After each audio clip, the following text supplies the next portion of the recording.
You ever miss a time that wasn't perfect, but somehow still felt sacred? I don't just like nostalgia, I live it. And I'm not the nostalgia king because I'm chasing trends. I'm him because that's how I survived. I grew up in the DC area in the 90s, right outside the city in Virginia. You know what my favorite holiday was? It was Saturday. Saturday morning cartoons, eating a bowl of cereal, Eggo waffles, or Pop-Tarts, all that were so sweet it could kill you. And the sound of the TV clicking on, not with a remote, but you had to walk up to that thing manually and hear that click. We'd go outside, ride bikes all day, get scraped up, cussed out, and still be back before the street lights came on. And then Saturday night, Snick at night. And I can't forget Friday nights. It was TGIF, Family Matters, Boy Meets World, etc. You name it. Look, I grew up on everything from I Love Lucy, The Wonder Years, Power Rangers, Batman the Animated Series, and The Golden Girls. My brain was a mixtape of errors. And you want to talk about joy? Forget Disneyland. Blockbuster was my original theme park. I'd walk in and see all the movie covers like they were awards on a wall. And if the VHS wasn't behind the cover, that was like heartbreak. I felt like a kid in a candy store in Blockbuster, always hoping that the movie that you wanted would show up. And when you did get it, you better rewind. And if the person before didn't rewind, well, you had to sit there for 5 minutes waiting for the tape to start from the beginning. And if Blockbuster didn't have it, the library was clutch. If you know, you know. We'd rent movies and books from there as well. Y'all don't know how good that felt. I mean, free 7-day rentals, that was Netflix before Netflix. And in the late 90s to the early 2000s, we didn't have anything unlimited. The internet was slow as hell, and the phone plans, no unlimited text, no unlimited minutes, not data. If you were lucky, you had nights and weekends free. Or somebody you knew who had the same carrier, you also had it free. You had to wait till 9 p.m. to talk. You couldn't just hit record on life. If you missed your favorite episode, that was it. Maybe it reruns, maybe not. You learned to pay attention. You learned to hold on.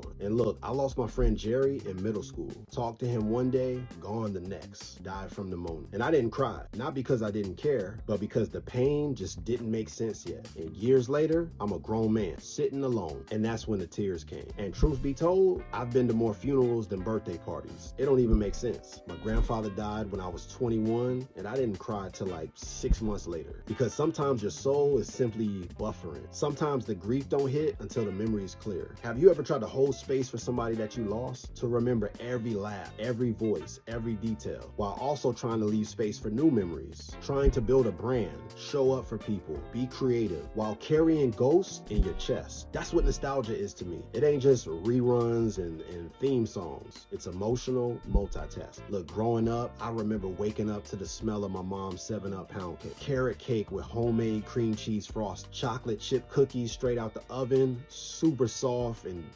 amazing. I remember going to my auntie's house sometimes just to feel like a kid again. To not be the oldest sibling for once. To not carry the whole world on my back. Shoot, I remember getting into trouble and being afraid to go home. But I also remember the joy. I remember the jukebox at Pizza Hut. Those red plastic cups. The arcade that was near the door. The innocence of just being a kid. Didn't have to pay a single bill. Look, I don't do this for the clicks. I do this so people remember what love felt like. When life was loud and simple. When your friends' bikes told you who was home. When you had no money but a million moments. When you would hear the ice cream truck and run to scramble and get change and make sure you weren't left out. When survival didn't mean being numb. It meant feeling everything. So when I say I'm the nostalgic king, I'm not just talking retro shows. I'm talking a resurrection of memory, of meaning, and of self. Because the best memories, they may not be perfect, they're honest. And those are my memories. Once again, I am the nostalgic king. Peace.